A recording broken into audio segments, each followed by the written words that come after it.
Hi friends, Assalamu alaikum. I'm Mr. Ahmed Sumro, Assistant Professor of Commerce at Islamabad College for Boys. This is my second video on the subject of financial accounting in which we are going to cover very important basics of accounting such as definition of accounting and phases of accounting process. तो friends without wasting our time हम अपने topics की तरफ चलते हैं, लेकिन उससे पहले आप जल्दी जल्दी से इस यूट्यूब चैनल को सब्सक्राइब और लाइक करें। तो आइए हम स्टार्ट करते हैं definition of accounting से, and here is a very good definition of accounting. Accounting is the process of recording, classifying, summarizing, and interpreting the financial transactions and communicating the results thereof to the persons interested in such information. Accounting एक ऐसा process है जिसमें financial transactions की recording, classification, summarization और interpretation की जाती है, और जो उसके रिजल्ट्स मिलते हैं, जो नताइज सामने आते हैं, उनको उन लोगों को कम्युनिकेट किया जाता है जो ऐसी इंफॉर्मेशन में इंटरेस्टेड होते हैं। अच्छा, वो इंफॉर्मेशन भला किस किस्म की होती है जो अकाउंटिंग प्रोसेस के नतीजे में वजूद में आती है और उसे उसके यूजर्स को मुहैया किया जाता है। तो मैं आपको बता दूं कि वो इंफॉर्मेशन, वो मालूमात तो उस कंपनी की फाइनेंशियल परफॉर्मेंस के बारे में होती है कि कंपनी को पूरा साल बिजनेस ऑपरेशन के नतीजे में प्रॉफिट हुआ है या लॉस हुआ है। और ये पता चलता है हमें एक इम्पोर्टेंट फाइनेंशियल स्टेटमेंट से, जिसको प्रॉफिट एंड लॉस अकाउंट कहा जाता है या उसको इनकम स्टेटमेंट भी कहा जाता है। इसके अलावा वो इंफॉर्मेशन फाइनेंशियल पोजीशन के, कंपनी के फाइनेंशियल पोजीशन के बारे में भी होती है कि कंपनी के पास एसेट्स कितने और कौन कौन से हैं, और उसके ऊपर लायबिलिटीज या वाजबात कितनी और कौन कौन सी हैं। उसके साथ साथ इंटरनल लायबिलिटीज, इंटरनल इक्विटीज कितनी हैं, जिनको कैपिटल भी कहा जाता है या जिनको शेयर होल्डर्स या ओनर्स इक्विटी भी सिंपली कहते हैं, specially when it is a joint stock company. ये बात आपको याद रखनी है कि एसेट्स वो टेंजिबल या इंटेंजिबल चीजें होती हैं जिनका कोई ना कोई इकोनॉमिक वैल्यू होता है, और ये वो रिसोर्सेज होते हैं जिनको इस्तेमाल करते हुए बिजनेस ऑर्गेनाइजेशंस प्रॉफिट के लिए इंडिवर करती हैं या कोशिश करती हैं। और जो इक्विटीज हैं, लायबिलिटीज प्लस कैपिटल, ये वो सोर्सेज होते हैं जो एसेट्स को फाइनेंस करने के लिए इकट्ठे किए जाते हैं या अक्वायर किए जाते हैं। And another point you should remember over here कि लायबिलिटीज प्लस कैपिटल को कैपिटल स्ट्रक्चर भी कहा जाता है।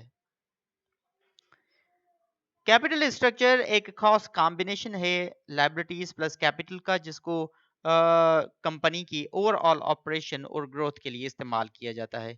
लायबिलिटीज और कैपिटल के हवाले से एक और टर्म भी हम इस्तेमाल करते हैं, और वो है फाइनेंशियल लेवरेज।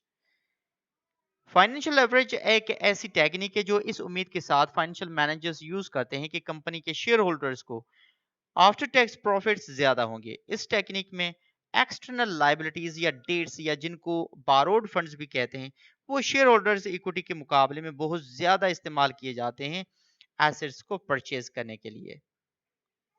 मतलब ये कि एसेट्स या रिसोर्सेज अक्वायर करने के लिए या परचेज करने के लिए जिस सोर्स के ऊपर ज्यादा इन्हासार किया जाता है वो कैपिटल नहीं बल्कि डेट्स होते हैं, ताकि शेयर होल्डर्स कम होने की सूरत में उनको प्रॉफिट ज्यादा मिले, क्योंकि इस तरह करने से ईपीएस या अर्निंग पर शेयर बहुत ज्यादा हाई होता है।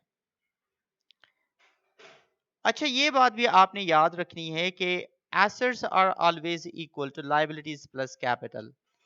मतलब सोर्सेज और रिसोर्सेज हमेशा बराबर होते हैं, और इस इक्वेशन को हम अकाउंटिंग इक्वेशन कहते हैं।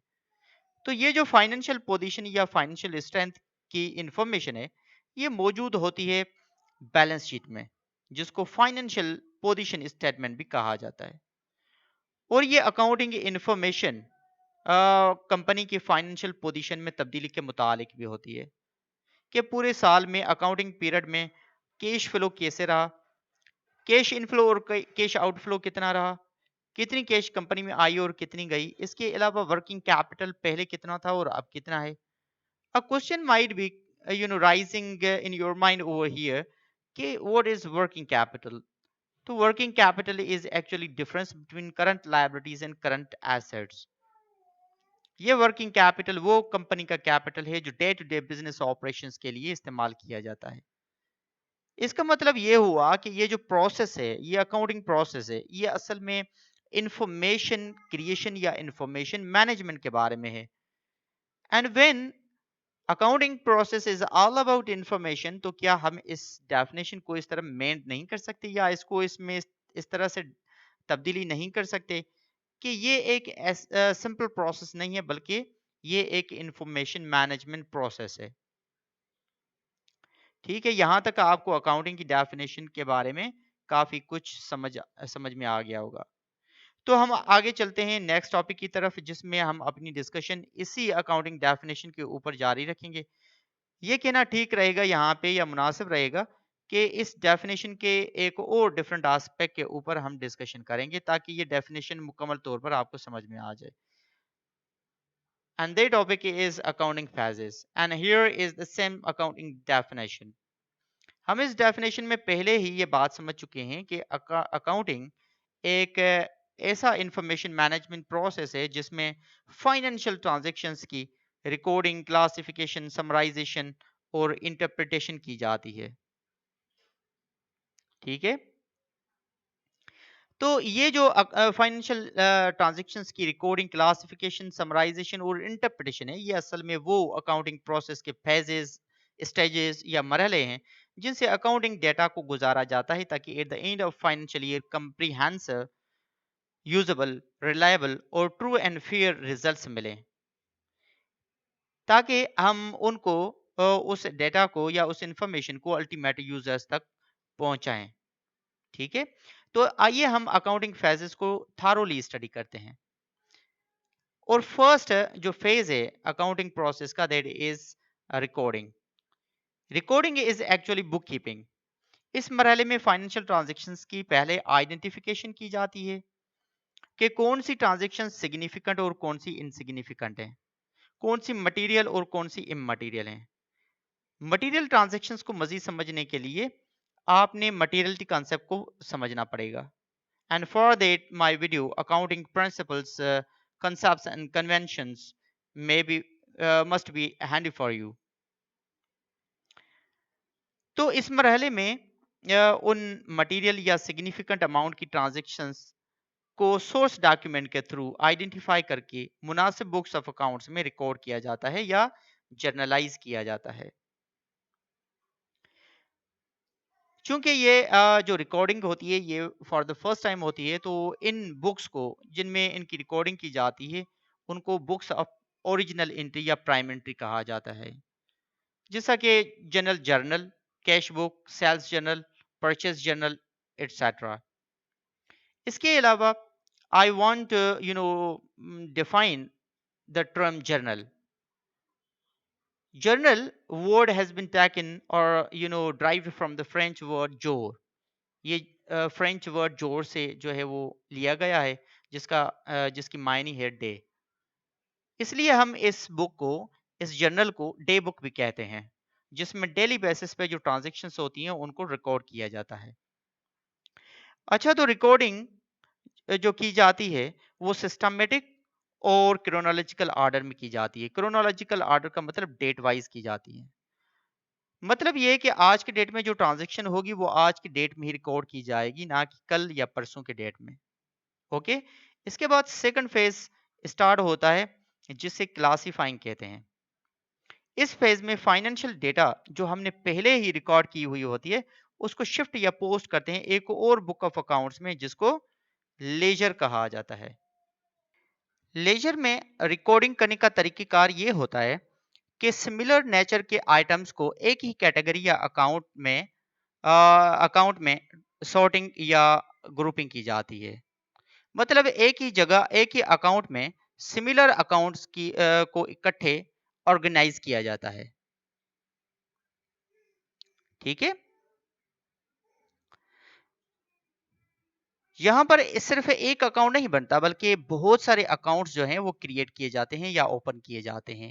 And mainly there are 5 types of accounts: assets, liabilities, capital और share holders equity, revenue and expenses. और यह भी याद रखें कि इन अकाउंट्स की जो है फर्दर क्लासिफिकेशन भी की जाती है, जैसा कि real accounts, nominal personal and impersonal, जिसको नॉमिनल अकाउंट्स भी कहा जाता है। उसके बाद थर्ड फेज स्टार्ट होता है जिसको समराइजिंग कहते हैं। हर अकाउंटिंग पीरियड के आखिर में जो रिकॉर्डेड डेटा होती है हमारे पास, उनको फाइनेंशियल स्टेटमेंट्स के थ्रू शॉर्ट या ब्रीफ किया जाता है या समराइज किया जाता है। फाइनेंशियल डेटा को फाइनेंशियल स्टेटमेंट्स में इस तरह प्रेजेंट किया जाता है कि उन स्टेटमेंट्स के यूजर्स को वो बिल्कुल समझने और इस्तेमाल करने के लायक बन जाएं। ठीक है। उन फाइनेंशियल स्टेटमेंट्स के यूजर्स इंटरनल भी हो सकते हैं और एक्सटर्नल भी हो सकते हैं। लेकिन यहाँ पे आपने इंपॉर्टेंटली ये जहन नशीन कर लेना है कि जो अकाउंट फाइनेंशियल अकाउंटिंग जो अभी हम कर रहे हैं, इसका मेन ऑब्जेक्टिव क्या होता है? वो ऑब्जेक्टिव होता है कि एक्सटर्नल यूजर्स को फाइनेंशियल इंफॉर्मेशन प्रोवाइड करें। अच्छा, इस बात से आप ये बात समझ गए होंगे कि financial statements are mainly prepared for external users, not internal users. ये फाइनेंशियल स्टेटमेंट्स बिल्कुल समराइज फॉर्म में होती हैं। पूरे साल की इतनी सारी रिकॉर्डेड डेटा जो है उसको फाइनेंशियल डेटा को जो है हम एक एक दो दो पेजेस की फाइनेंशियल स्टेटमेंट्स में प्रेजेंट करते हैं। And there are two important financial statements जो तकरीबन सारी जो ऑर्गेनाइजेशंस होती हैं, बिजनेसेस होती हैं, वो रेडी करती हैं या प्रिपेयर करती हैं। First is income statement and second is balance sheet. बाकी जो जितनी बहुत सारी बहुत बड़ी जो कंपनीज होती हैं, वो funds flow statement, cash flow statement और ओनर्स इक्विटी स्टेटमेंट भी बनाती हैं। ठीक है। इसके बाद जो है वो लास्ट हमारा फेज जो स्टार्ट होता है, दैट इज इंटरप्रेटिंग। इसमें अकाउंटेंट्स फाइनेंशियल स्टेटमेंट्स के ऊपर डिफरेंट टाइप्स का एनालिसिस करते हैं, जैसा कि ट्रेंड एनालिसिस, जिसमें कंपनी की करंट परफॉर्मेंस को पिछले सालों की परफॉर्मेंस के साथ कंपेयर किया जाता है ताकि फ्यूचर को प्रेडिक्ट किया जा सके। इसके अलावा रेशो एनालिसिस भी किया जाता है, जिसमें लिक्विडिटी, प्रॉफिटेबिलिटी, लेवरेज और इफिशिएंसी रेशोस निकाले जाते हैं और नताइज अखज किए जाते हैं। ये सारा कुछ इसलिए किया जाता है या ये इंटरप्रिटेशन इसलिए की जाती है ताकि कंपनी का पॉजिटिव इम्पैक्ट जो इमेज है वो सामने लाया जा सके, ताकि ज्यादा से ज्यादा इन्वेस्टर्स उस कंपनी में इन्वेस्ट करने के लिए अट्रैक्ट हों।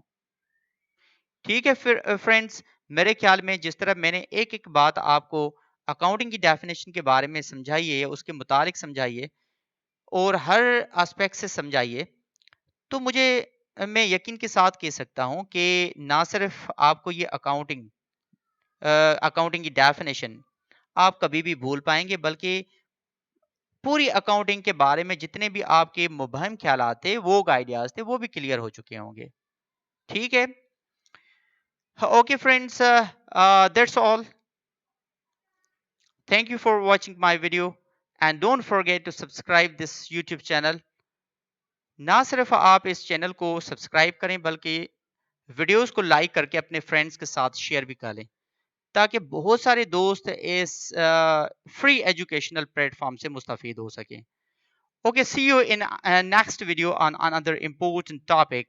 Till then, Allah Hafiz.